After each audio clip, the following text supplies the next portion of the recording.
ফ্যাসিবাদ ঘটিয়েছি, যেই আলেম ওলামা সকলেই নির্যাতিত, নিষ্পেষিত, নিগৃহীত হয়েছে। আগামীর নির্বাচন এবং কিভাবে এই জাতিকে একটি নতুন পথে নিয়ে যাওয়া যায় সেই বিষয়গুলো নিয়ে আলাপ আলোচনা শেষে আপনাদের সামনে হাজির হয়েছি। আমরা আল্লাহর কাছে শুকরিয়া আদায় করি।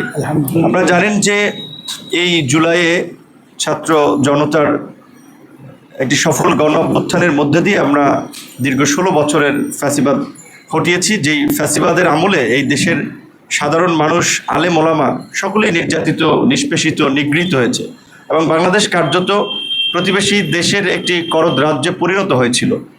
তো সেই জায়গা থেকে আমরা মনে করি যে এই দেশের কিছু মৌলিক সংস্কার ব্যতীত যদি আমরা একই পথে চলি তাহলে আবার এই দেশে নানা ধরনের সংকট তৈরি হবে, স্বৈরাচার তৈরি হবে, ফ্যাসিস্ট তৈরি হবে।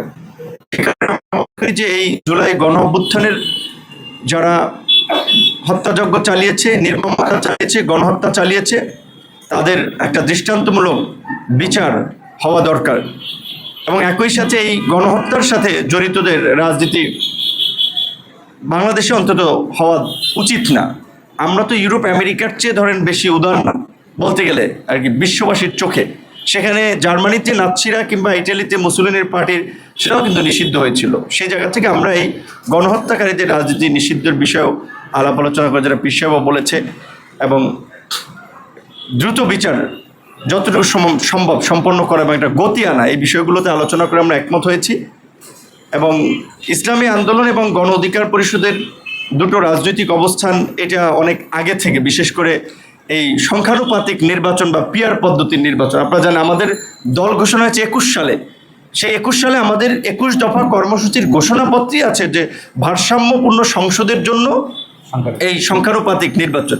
এই বিষয়টা আমরা দুই দলই অনেক আগে থেকে একমত, আমরা বলে আসছি এবং আমাদের রাজনৈতিক অবস্থান আমরা এখনও বলে যাব, আমরা এই জায়গায় একমত আছি।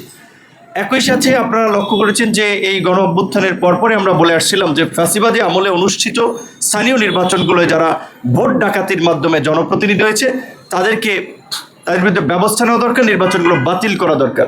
সেক্ষেত্রে স্থানীয় নির্বাচন অনেক ক্ষেত্রে আংশিক বাতিল হয়েছে, কিছু ক্ষেত্রে পুরোপুরি বাতিল হয়েছে এবং গত 8 মাসে স্থানীয় সরকারের প্রতিনিধি না থাকায় মানুষ কিন্তু ব্যাপক ধরনের সেবা পেতে ভোগান্তির শিকার হচ্ছে এবং কিছু লোক জোর জবরদস্তি করে এই সমস্ত জায়গায় একটা আধিপত্য বিস্তার করছে। সেই জায়গা থেকে আমরা বলছি এই স্থানীয় নির্বাচনগুলো হওয়ার মধ্যে দিয়ে জনগণ একটা স্বস্তি পেতে পারে।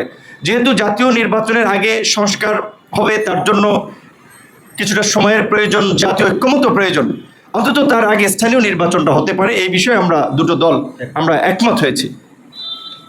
একই সাথে এই বাংলাদেশের যে বিশেষ করে ভৌগোলিক কারণে যে বিদেশি আগ্রাসন এবং আধিপত্যবাদী শক্তি সবসময় রাজনীতির কলকাঠি নাড়ার চেষ্টা করে, সেই ক্ষেত্রে ভবিষ্যতে যেন সেটা না পারে, এই জন্য আমরা আধিপত্যবাদ, আগ্রাসনবাদ ও সাম্রাজ্যবাদ একটি কল্যাণমূলক রাষ্ট্র তৈরির বিষয়ে আমরা একমত হয়েছি, যেখানে ইসলামী মূল্যবোধ বিরোধী, ইসলামী আদর্শ বিরোধী কোনো কর্মকাণ্ডকে আমরা নৈতিকভাবে সমর্থন করব না। সেক্ষেত্রে ইসলামী আন্দোলনের পক্ষ থেকে এই নারী কমিশনের সুপারিশের বিষয়টি আমরা এখানে আলোচনায় এসেছে। আমরা যদিও প্রতিবেদনটি পুরোপুরি দেখি নাই, তবে সেখানে যদি ইসলামী মূল্যবোধ আদর্শের সাথে সাংঘর্ষিক ইসলামপন্থী, ইসলাম বিরোধী কোনো বিষয় থাকে, সেটা তো আমরা নৈতিকভাবে ধর্মবিরোধী এবং অনেকে বলছে হিন্দুদেরও উত্তরাধিকার আইনের বিষয়ে আপত্তি আছে, সেই বিষয়গুলোকে আমরা সমর্থন করি না। এই বিষয়গুলোতে আমরা একমত হয়েছি। আপনাদের সকলকে ধন্যবাদ এবং শুভেচ্ছা।